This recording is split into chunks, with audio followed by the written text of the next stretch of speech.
Hello viewers, welcome to my Nupur's kitchen. Good evening everyone and happy Independence Day to all of my friends. সবাইকে জানাচ্ছি স্বাধীনতা দিবসের শুভেচ্ছা।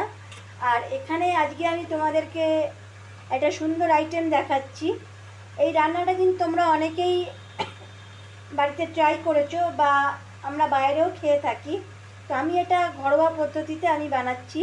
তো এখানে আমি ছোলা ভাটুরে করে দেখাচ্ছি। তো এখানে কাবলি ছোলা আমি সেদ্ধ করে নিয়েছি, সারা রাত্রির ভিজিয়ে রেখেছিলাম। তারপরে নুন, অল্প একটু হলুদ আর তার সঙ্গে দিয়েছিলাম গোটা গরম মশলা। এবার ছোলাটা আমি একটু অন্যভাবে করব।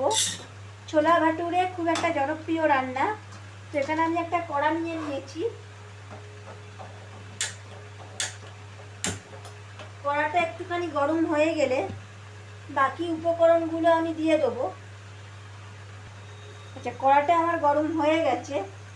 আমি এখানে 1 টেবিল স্পুন সর্ষের তেল অ্যাড করে দিচ্ছি। আচ্ছা, এখানে আমি বলে রাখি, ছোলাটা যেহেতু আমি সারা রাত্রে ভিজিয়ে রেখেছিলাম, তো ছোলাটা আমি প্রায় 5 থেকে 6টা সিটি দিয়ে নিয়েছি, তা যাতে করে কি হয়, ছোলাটা খুব সুন্দর টেস্ট আসে, মানে ভেঙে যায় না। তা যারা 12 ঘন্টা ভিজিয়ে রাখবে তাদের জন্য আমি বলে রাখি 3 থেকে 4টে সিটি মারলেই হয়ে যাবে। তো আমি এখানে কোনো রকম চাইল্ড লিকার দিয়ে আমি সেদ্ধ করিনি। তো অনেকে চাইল্ড লিকার দিয়েও সেদ্ধ করে। আচ্ছা, তেলটা একটু গরম হওয়া পর্যন্ত আমাদের ওয়েট করতে হবে। আচ্ছা, তেলটা দেখতেই পাচ্ছ গরম হয়ে গেছে। গোটা জিরে, শুকনো লঙ্কা আর তেজপাতা ফোড়নের মধ্যে আমি দিয়ে দেবো। গ্যাসের ফ্লেমটা একটুখানি কমিয়ে রাখছি। ফোড়ন থেকে একটা খুব সুন্দর স্মেল ছাড়ছে। এই সময় আমি এখানে অ্যাড করে দিচ্ছি পেঁয়াজ বাটা। পেঁয়াজ আর টমেটোর একটা পেস্ট বানিয়ে রেখেছিলাম, এই পেস্টটা আমি দিয়ে দিচ্ছি।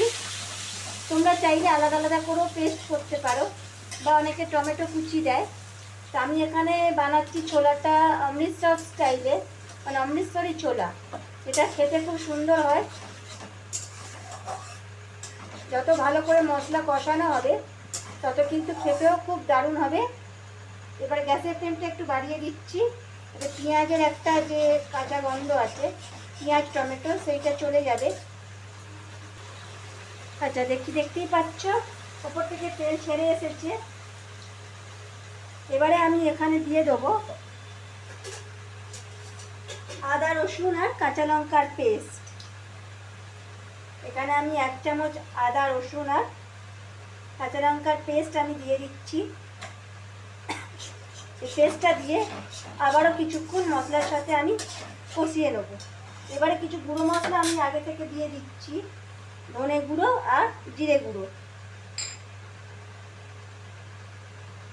এখানে আমি দিয়ে দিচ্ছি সানরাইজের জিরে গুঁড়ো, আর তার সঙ্গে এখানে আমি অ্যাড করে দেবো সামান্য কাশ্মীরি রেড চিলি পাউডার। আচ্ছা, আমি এখানে পাকা লঙ্কা বেটে নিয়েছি ঝালটার জন্য, পাকা লঙ্কা পেস্ট করে নিয়েছি। সমস্ত মশলা খুব ভালোভাবে আমি এখানে একটুখানি কষিয়ে নেব। আচ্ছা, এবারে আমি আগে থেকে যে সেদ্ধ করে রাখা যে ছোলাটা আছে, সেই ছোলাগুলো আমি দিয়ে দিচ্ছি। ছোলাগুলো আমি এখানে হলুদ দিলাম না, যেহেতু ছোলাগুলো হলুদ দিয়ে সেদ্ধ করা আছে। সমস্ত ছোলাগুলো মশলার সাথে খুব ভালোভাবে আমি মিশিয়ে নিচ্ছি। আচ্ছা, ছোলাটা সেদ্ধ করার সময় আমি নুন দিয়েছিলাম, হালকা একটু বেকিং সোডা দিয়েছিলাম, যাতে খুব তাড়াতাড়ি সফট হয়ে যায় ছোলাগুলো। এই পর্যায়ে আমি এখানে সামান্য ছোলে মশলা এখানে আমি অ্যাড করছি, জেকে ছোলে মশলা। এই মশলাটা বাড়িতেও বানানো যায়। তো আমি এখানে দোকানে কেনা ছোলা মশলা ওপর থেকে একটু দিয়ে দিচ্ছি, খুব বেশি দেওয়ার দরকার নেই।